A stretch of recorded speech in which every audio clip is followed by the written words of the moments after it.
I feel things very strongly. Like when it was time to start Project Music Heals Us, I knew deeply, and I felt like every part of me that this is what I need to be doing. It felt like a heat inside that this is my calling, it needs to happen now.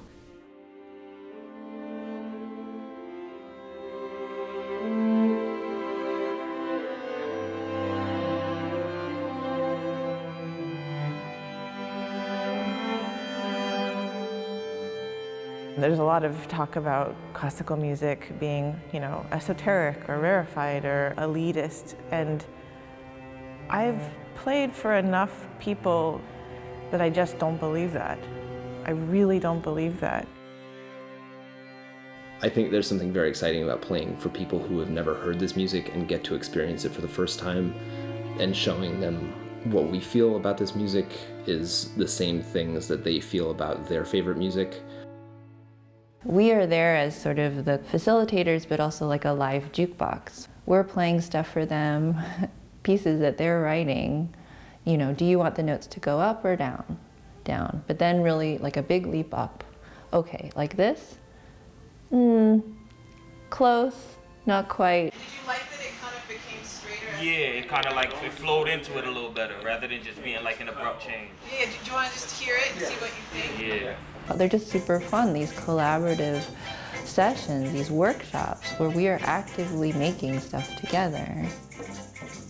Because I think there can be implicit messages that somehow this is the best music. And we certainly know that that's not true. It's not a contest.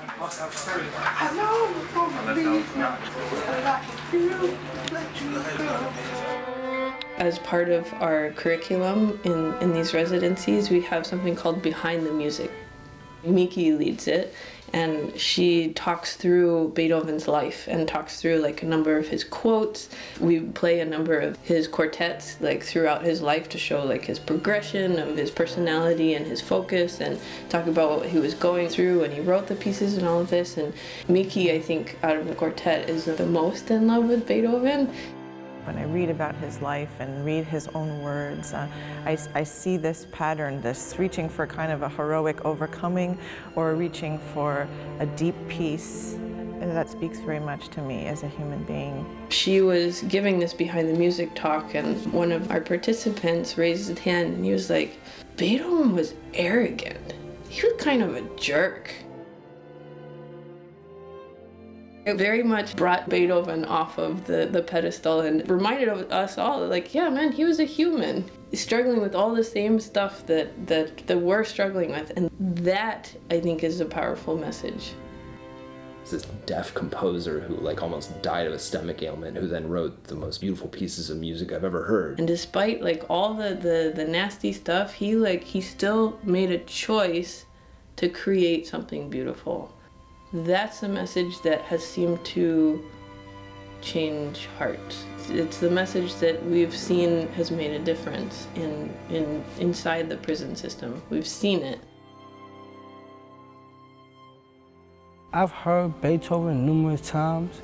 Yeah, I used to know how to do the da-da-da-da on the piano, but I think everyone did. But I never really took the time to actually sit down and listen.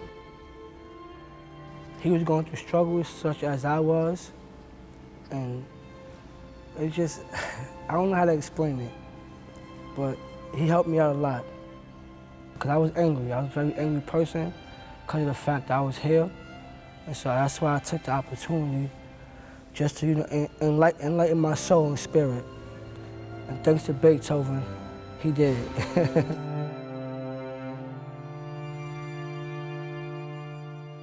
I think the purpose of it all is love.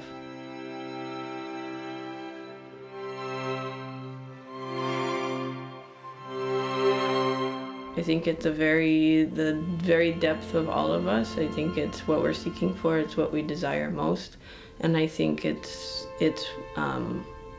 what music has the ability to offer to other people. My calling is to make this connection and offer this love and beauty and kindness to other humans.